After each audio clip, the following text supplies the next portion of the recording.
የዛሬ ጥያቄ አንደኛ ሆሳና ውስጥ መሬት ምን ያክል ነው በአሁኑ ሰዓት የሚገኘው ብላችሁኛል። ሁለተኛ ላይ ደግሞ አንዲት እህቴ ወደ ኢትዮጵያ ልመጣ ነበረ 200,000 ብር ሱቅ ይከፍትልኛል ወይ ብላኛለች። እንዲሁም ደግሞ ሶስተኛ ጥያቄ ደግሞ ቀረጥ በጣም ስለሚያስፈራኝ የትኛውም አይነት ስራ ለመስራት ቀረጥ እፈራለሁኝ። ቀረጥ በጣም ውድ ነው ብለውኛል።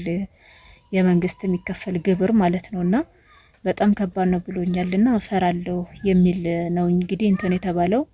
ስለዚህ እሱን ጠቅለል አድርገን እንመልሳለን። አብራችሁኝ ሆኖ ቪዲዮን ላይክ አድርጉት። ሰላም ጤና ይስጥልኝ ውድ የዓለም ዘር ዩቲዩብ ተከታታዮች እህት ወንድሞቼ፣ እንደምን ቆያችሁ? እንደምን አላችሁልኝ? እኔ እግዚአብሔር ይመስገን ሰላም ነኝ። ሰላማችሁ በዚህ ይበልልኝ።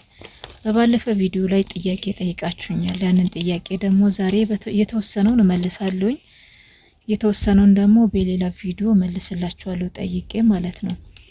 እና ቪዲዮን ደግሞ ላይክ አድርጉት ማለት ነው። እና ውድ ቤተሰቦቼ ሰብስክራይብ ያላረጋችሁኝ ሰብስክራይብ አድርጉልኝ። ምናልባት እንደኔም ደግሞ ዩቲዩበሮች ከሆናችሁ መልሽ ብቻ ብላችሁ ኮሜንት ላይ ጻፉልኝ።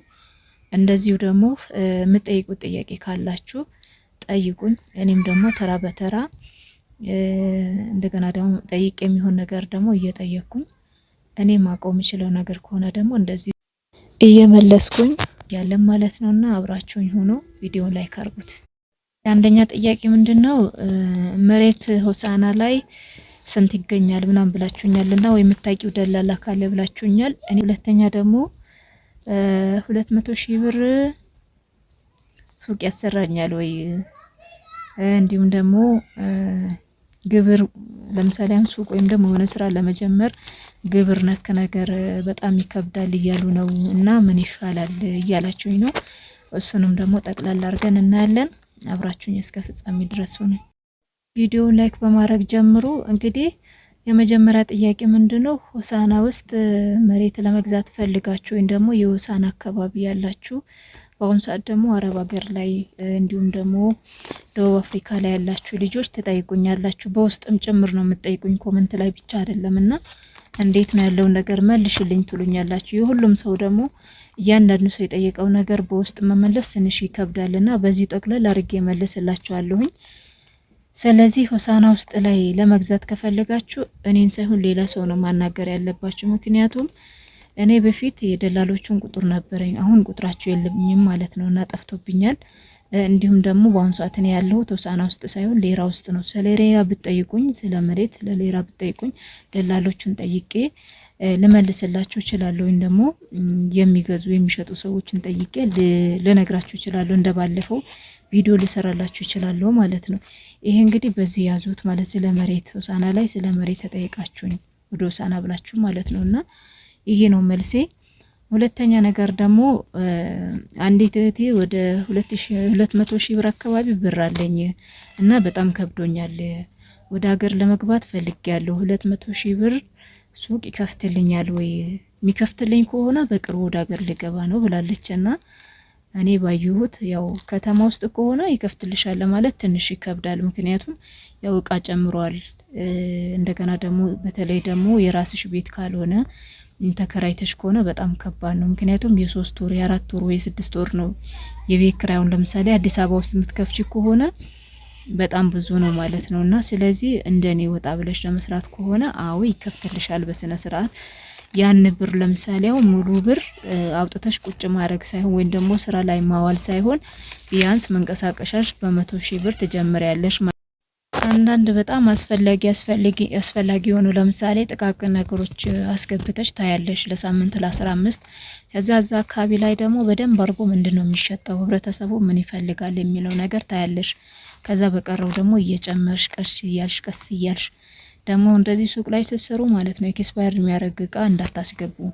ኤክስፓየር ዴቱን አይታችሁ ማስገባት ነው ያለባችሁ። ካልሆነ አንደኛ ሱቃችሁ ይታሸጋል፣ ሁለተኛ ነገር ደግሞ ኤክስፓየር ያደረገ ነገር ለሌላ ሰው መሸጥ በራሱ በጣም ከባድ ነው ማለት ነው። አንድ ኤክስፓየር ያደረገ ነገር ለምሳሌ አንድ ሰው የሚጠጣ ነገር ቢሆን ጠጥቶ የሆነ ነገር ህመም ቢያገኘው ወይም ደግሞ ሐኪም ቤት ምን ጠጥታል ቢባል አስባችሁታል? ሰበቡ ወደ እናንተ ስለሚመጣ ቢያንስ ኤክስፓየሪ ዴቱ 1 አመት 8 ወር 2 አመትም ያለው አለ ማለት ነው። እና ምንም አይነት ነገር ከምትረከቡበት ቦታ ላይ ስታመጡ ኤክስፓየሪ ዴቱን ያው የሚያልቅበት ቀን ማለት ነው እና እሱን አይታችሁ ማስገባት ነው ያለባችሁ። ስለዚህ ያው ያሰራሻል በሚለው ውስጥ ነኝ ያለሁት። አዲስ አበባ ውስጥ ከሆነ አላቅም፣ ምናልባት በጣም ከተማ አካባቢ የቤት ኪራይ ውድነት ያለበት ቦታ ላይ ከሆነ አላቅም። ግን እኔ ባለሁበት መስመር ደግሞ ትችያለሽ ማለት ነው። ከሱም በታች ትችያለሽ መጠንካራ ኮንሽ ስራ ማትንቂ ከሆነ አንዴ እየዘጋሽ አንዴ እየወጣሽ ካልሆነ ለስራሽ ቋሚ ቦታ ምሰጪ ከሆነ በደንብ አድርጎ መስራት ትችያለሽ። እና ከራሱ ላይ ዝም ብለሽ ለመጣ ለሄደውሉ አውጥተሽ ምሰጪ ከሆነ ከትርፍሽ ሳይሆን ከዋናው ላይ ነው የምታነሹ። ለምሳሌ አንድ የሆነ ነገር ለምሳሌ አንድ ፓስታ ስታነሺ መጀመሪያ ጀማሪ ኮንሽ በቦታው ማስገባት ነው ያለብሽ። ካልሆነ ግን ከዋናው ላይ እያነሳሽ ነው የምትሄጂው ማለት ነው። እንደገና ለምሳሌ አንቺ ሊጠይቁ የተለያዩ ሰዎች ሊመጡ ይችላሉ። በዛ አጋጣሚ ሁሉም ነገር እያነሳሽ ከሰጠሽ ያለሽ ነገር እያተረፍሽ ሳይሆን እየቀነስሽ ነው የምትሄጂው። ያን ማድረግ ያለብሽ መቼ ነው? አንቺ ተቋቁመሽ በአንድ እግርሽ ስትቆሚ ያኔ መስጠት ትችያለሽ ማለት ነው። እና ይሄ ነገር ልታደርጊ ያክል ነውና ላንቺ ብቻ ሳይሆን በተለይ ደግሞ ስራ ለምትሰሩ ማለት ነውና በአንድ እግራችሁ ሳትቆሙ እንዲሁም ደግሞ ለምሳሌ ተበድራችሁ ከሆነ ብድራችሁን እንትን ሳትሉ ከሆነ በጣም ከባድ ውስጥ ነው የምትገቡት። ያኔ ያው ከስራ ያሉ ብላችሁ ድጋሚ ደግሞ ወደ ስደት እንድትሄዱ ደግሞ ያደርጋችኋልና ይህን ጥንቃቄ እንድታደርጉ ነው። በመቀጠል እንግዲህ ሶስተኛ ጥያቄ ደግሞ ግብር እኔ የምንም አይነት ስራ ለመስራት ግብር በጣም ከባድ ነው ይላሉ። ያው በእርግጥ ከባድ ነው፣ ግን ቢሆንም ደግሞ ጥሩ ቦታ ላይ ካለሽ ጥሩ ከሰራሽ ምንም አይደለም። ግብር ማለት በአንዴ በየወሩ የሚመጣ ነገር አይደለም፣ ግን በአመት አንዴ የሚመጣ ነገር ስለሆነ ስለዚህ ምን ማድረግ ትችያለሽ? በየወሩ በመሰሪበት ማስቀመጥ ትችያለሽ። ለምሳሌ የሆነ ትንሽ እንትን ነገር አድርገሽ በዛ ላይ የተወሰነ ብር ማስቀመጥ በየወሩ ማለት ነው፣ ለግብር ብለሽ ማስቀመጥ። እንደዛ እያደረግሽ ካስቀመሽ ያው ብዙም አይከብድሽም ማለት ነው። ግን በአንዴ ለምሳሌ ሰኔ አካባቢ ምከፊ ከሆነ ሰኔ ላይ ያንን ብር ላይ ኖርሽ ይችላል፣ ወይም ደግሞ እቃ ላይ ይሸጥ ይችላል። ብዙ ነገሮች አሉና መጀመሪያ ቅደም ተከተል ማስቀመጥ አለብሽ ማለት ነውና የተወሰነ ብር እንትን እያልሽ የተወሰነ ብር ደግሞ ታስቀምጫለሽ። እና እንደዛ እያደረግሽ ከሆነ ደግሞ ብዙም ይሄን አከል የሚያስቸግር ነገር አይኖርምና ጥንቃቄ ነው የሚያስፈልገው። እና አትፍሩ በነገራችን ላይና ተፈርቶ መቼም ሳይሰራ ወይም ደግሞ ሳይበላ አይታደርምና መስራት የመሰለ ነገር የለም። ስሩ፣ በተለይ ሴቶች ማለት ነውና የማንንም እጅ አትጠብቁ። ቢያንስ ራሳችሁን በራሳችሁ ቻሉ ነው የምላችሁና ውድ ቤተሰቦቼ። ሌላ ደግሞ መስኮት፣ እንደገና በር፣ የብረቱ ደግሞ መስኮት ጠይቄ ተብያለሁ። እሱ አጋጣሚ ደግሞ አልጠየቅኩም ስላል ብዬ ደግሞ በገስ መመለስ አልችልም። እሱን ደግሞ ባለሙያ ጠይቄ ሌላ ቪዲዮ ደግሞ ሰራላችኋለሁኝ። ምናልባት በር መስኮት የጠየቃችሁኝ ማለት ነውና ካሬውን ብታውቁት መልካም ነው ብዬ አስባለሁ። ለምን በአሁኑ ሰዓት አንደኛ የሚባለው 6500 ነው አንዱ ካሬ ማለት ነውና በዛ በካሬ መሰረት ታሰሉታላችሁ ምን ያክል እንደሚጨርስ። ከዛ ደግሞ መስታወቱ ደግሞ ስንት በስንት እንደሆነ እንትን ትላላችሁ። ስለ መስታወቱም ደግሞ ጠይቅ ይቻላል ማለት ነውና እሱን ጠይቄ ከባለሙያ መረጃ ሳገኝ ብቻ ነው መሰራላችሁ ማለት ነውና ምክንያቱም ምን ያሁን አንድ ነገር እንደዚህ ብዬ በገስ ብናገራችሁ ቤተሰብ ጋር ሄዳችሁ እንዴ እከሌ እንዲህ ብሎናል ወይም ደግሞ የነች ጓደኛችን ዩቲዩብ ላይ እንደዚህ ሰርታለች፣ ስለዚህ እናንተ እንዴት ይሄን አክል ብር አላችሁን ብላችሁ ከቤተሰብ ልትጣሉ ትችላላችሁ ማለት ነውና መረጃ በማስደገፍ ማለት አንደኛ፣ ሁለተኛ፣ ሶስተኛ የሚባል አለና ምናልባት እነሱ ወይ አንደኛው ጠይቆ ወይም ደግሞ እኔ ሁለተኛው ብነግራችሁ አስባችሁታል። የእያንዳንዱ ለአንደኛውም የሁለተኛውም የሶስተኛውን ሂሳብ ደግሞ ሰራላችኋለሁኝ ማለት ነውና ካሬያችሁን ግን ራሳችሁ ያው ጠይቁ ቤተሰቦቻችሁ ማለት ነው። ምን ያክል ካሬ እንደሆነ ስንት በስንቱ እንደሆነ በሩ መስኮቱ። ከዛ ለማስላት ደግሞ ብዙም አይቸግራችሁም ማለት ነው። አንድ ካሬ ምን ያክል እንደሆነ ነግራችኋለሁኝ። አንደኛው 6500 ብር ነው የተባልኩት።